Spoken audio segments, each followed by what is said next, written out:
And I row with people, against people with two legs, because I'm not an amputee that started rowing. I'm a rower that was an amputee. Therefore, I had all the skills, and it really didn't make sense for me to do Paralympics.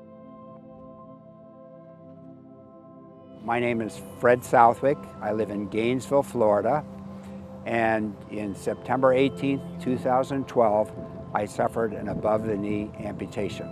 Losing a leg, people say, and I agree, is equivalent to someone dying in the family or a divorce. It's a very profound personal experience. And it was a slow process. At the beginning, you're really beaten down. You feel like you're not going to get out of this hole. It turns out that when you have a loss like this, you should never want to be alone. Recovering from this absolutely needs teamwork.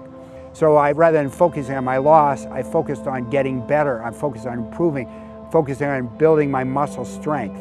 And that really, really helped in my recovery. My first prostheses were a carbon fiber hard socket.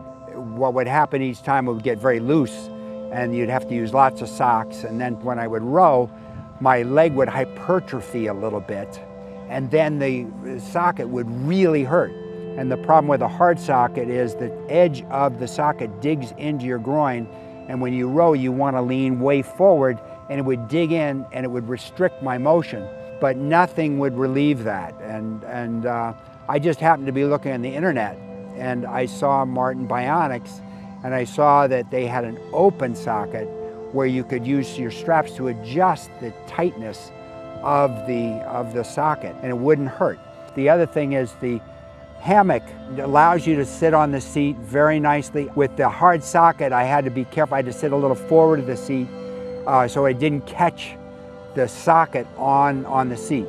This socket doesn't have any restriction. The strap is lower down and you can get a full motion, and now I can row naturally for the first time. And it has made, I would say, about 10 seconds per 500 meters faster as a consequence of this socket.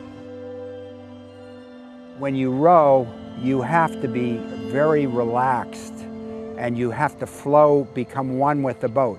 So it's a form of actually meditation. The good rower sees themselves outside of the boat and sees how they're moving with the boat.